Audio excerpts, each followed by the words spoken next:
Michael Phelps felt the exact same nerves you feel before a big presentation. He just called them something different. He called them fuel. Welcome back to Speaking with Confidence, the podcast that helps you build the soft skills that lead to real results. Communication, storytelling, public speaking, and showing up with confidence in every conversation that counts. I'm Tim Newman, a recovering college professor turned communication coach, and I'm thrilled to guide you on a journey to becoming a powerful communicator. All right, so here's the scene. You're backstage or you're staring down a big meeting, and someone leans over and says it. Take a deep breath, calm down. Sounds like wisdom. It's actually one of the worst pieces of advice you'll ever get. And today, I'm showing you why. Using the same research pro athletes use to turn shaking hands into an advantage. You've done this before. Eyes closed, slow breath in, tell yourself to relax, eyes open, and you're still shaking. Here's why that trick keeps failing you. Back in 1908, two psychologists named Yerkes and Dodson ran an experiment and found that performance and stress follow a curve, not a straight line. A little stress sharpens you. Too much blurs you. But zero stress means zero edge. That's why you feel dialed in at rehearsal and frozen the second the real thing starts. The sweet spot sits in the middle, alert and loose at the same time. Most speakers never find it because they're too busy trying to kill the feeling entirely. Here's the part almost nobody tells you. Right before you speak, your body is already flooding with adrenaline. Your heart rate's up, your palms are sweating, your muscles are primed. Trying to force calm in that moment is like slamming the car into reverse at 60 miles an hour. It asks you to do two things at once: drag your energy down and flip your mindset from negative to positive. Most people can't do both on command.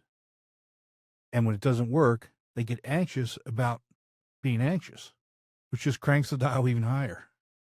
You start checking your hands for shaking. You start listening for a tremor in your own voice. The more you hunt for calm, the more evidence you find that you're not calm.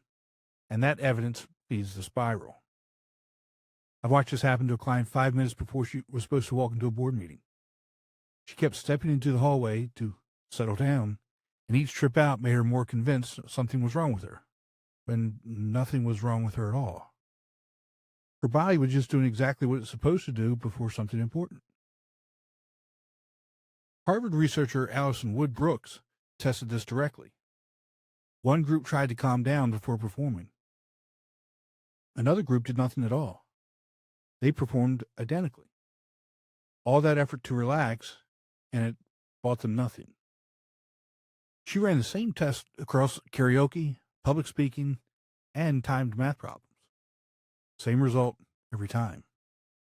I used to give my students the exact advice I'm telling you to throw out. Take a breath, settle down, you've got this. And I watched it fail over and over in front of a lecture hall full of 19-year-olds who were shaking just as hard after my pep talk as before it.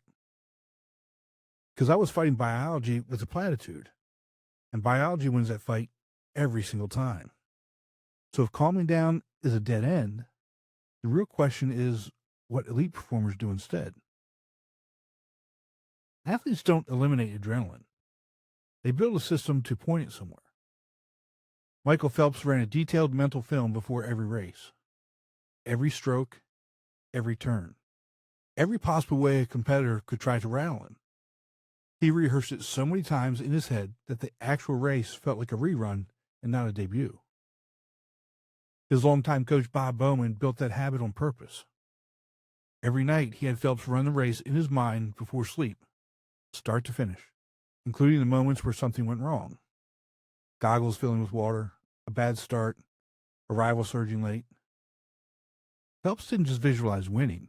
He visualized problems and himself solving them, so that by race day, there was no version of the race his brain hadn't already lived through at least once. Kobe Bryant used a different tool. For almost 20 years, he ran the exact same pregame shooting routine. Same spots, same rhythm, same pace, every single night. That routine became a trigger. It shifted him into a focused, competitive state before the lights even came up. Rafael Nadal does something similar on a tennis court. He lines up his water bottles with obsessive precision. Looks like superstition, but sports psychologists call it a deliberate trigger. That small ritual builds a pocket of control inside a chaotic moment, and it tells his body, we've been here before. Tom Brady and Russell Wilson both worked with mental conditioning for years, and the goal was never to feel less nervous. It was to build a pregame routine that managed the adrenaline instead of fighting it. And that's the pattern across every sport. The pros don't calm down, they prepare up. Now, you don't have a pregame routine because you're not walking into a stadium. You're walking into a conference room or a Zoom call or a stage with your name on a slide behind you. But the mechanism is identical. Your body doesn't know the difference between a free throw and a keynote. It just knows adrenaline is rising, and it's looking to you for instructions on what that actually means. Give it the wrong instructions, and it reads the moment as danger.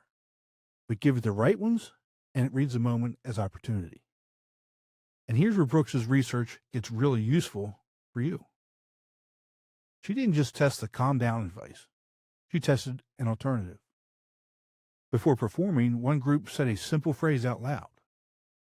I am excited. Independent judges rated the group as more persuasive, more competent, and more confident than the group that tried to calm down. Here's a 2-second reframe. It's a tool, and it costs you only 2 seconds. Say, I'm excited out loud.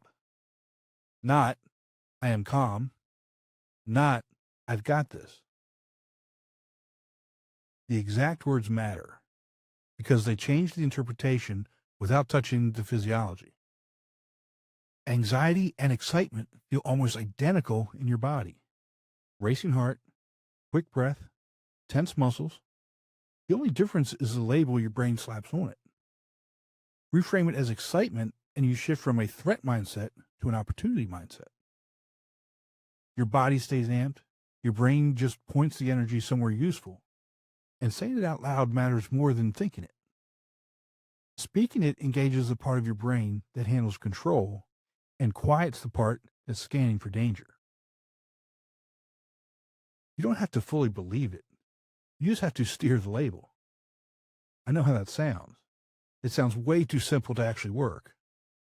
And I thought the same thing the first time I read the research. But simple isn't the same as weak. Simple is just easy to forget when you're standing in front of a room with your heart pounding, which is exactly why you need to practice it long before you need it. Pair the phrase with a 30-second physical trigger. A brisk walk backstage. 2 hard handshakes. A cue word under your breath. That's just your version of Nadal's water bottles. It has to be yours, and it has to happen every single time. Then swap the sentence in your head. Trade, I hope I don't mess this up, or this is my chance to add value to others. One frames the moment as a threat, the other frames it as an opportunity. Here's what all 3 pieces look like stacked together. Say you're 2 minutes from walking into a performance review and you've been dreading. The old habit, you take a breath, tell yourself to relax, and spend those 2 minutes losing a fight against your own heart rate. The new habit, you say it under your breath. I'm excited. You shake out your hands twice. You swap, I hope this goes okay, for this is my chance to show them the value I've created this year. Same room, same nerves, same adrenaline running through you, but completely different 2 minutes because you gave your body a job to do with the energy it was already producing instead of trying to shut the energy off. Watched this work with a student before a big pitch. She said the phrase and told me afterwards she felt it shift in real time. The shaking didn't disappear. It just switched teams. One more thing before you try this. More excitement isn't always better because your sweet spot moves depending on the task. Complex or unfamiliar material wants a lower arousal level. If you're improvising a Q&A, delivering something brand new, aim for focused calm, not full hype. Well-rehearsed material can handle a bigger wave of energy, and it usually plays better with more edge, not less. Your personality shifts the curve too. Introverts tend to peak sooner because their baseline runs higher already. Extroverts often need more stimulation to get there. Know which one you are and calibrate accordingly. Not sure which one you are? Think back to your last few high-stakes moments. Not how you felt walking in, but how you felt in the first 60 seconds once you started talking. If you tend to blank or speed up, you're probably peaking too early. Dial the energy down and lean on the calm version of the technique. If you tend to feel flat or forgettable in the first minute, you're probably under-peaking. Lean into the excitement and let yourself run a little hotter than feels comfortable. Either way, you'll only know your curve by paying attention to it on purpose a few times, instead of guessing. One more distinction worth making. This tool is built for acute, situational nerves. Speech, pitch, big meeting, something with a clear start and a clear finish line. It's not a fix for anxiety that follows you around on an ordinary Tuesday with nothing on the calendar. If that's what you're carrying, that's a different conversation and deserves a different set of tools than a 2-second phrase. And watch for the signs you've gone past the peak. Mind blanking, racing thoughts, a shaky voice.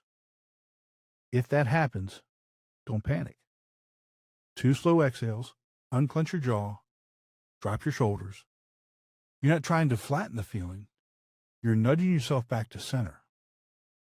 Adrenaline isn't a flaw, it's fuel. An engine doesn't run better with an empty tank. It runs better when someone knows how to aim the flow. And you're the one holding the wheel. So let's bring this all the way back. Yerkes and Dodson mapped the curve over 100 years ago. Allison Wood Brooks put a modern number on it. And Phelps, Bryant, and Nadal have been living proof of it for decades. None of them are calmer than you. They just stopped asking their bodies to do something biology was never going to let them do. They aim the energy instead of fighting it, and that's the entire shift. Not less adrenaline, better instructions. So here's your challenge this week. Before your next high-stakes moment, whatever it is, say the phrase out loud. I'm excited. Then build your own 30-second trigger, something small and repeatable that's entirely yours. And do it every time. And let it become the thing your body recognizes before anything else does. That's all for today. Remember, we're looking for progress, not perfection. Be sure to visit speakingwithconfidencepodcast.com to get your free ebook, The Top 21 Challenges for Public Speakers and How to Overcome Them. You can also register for the Forming for Public Speaking course. Always remember, your voice has the power to change the world. We'll talk to you next time. Take care.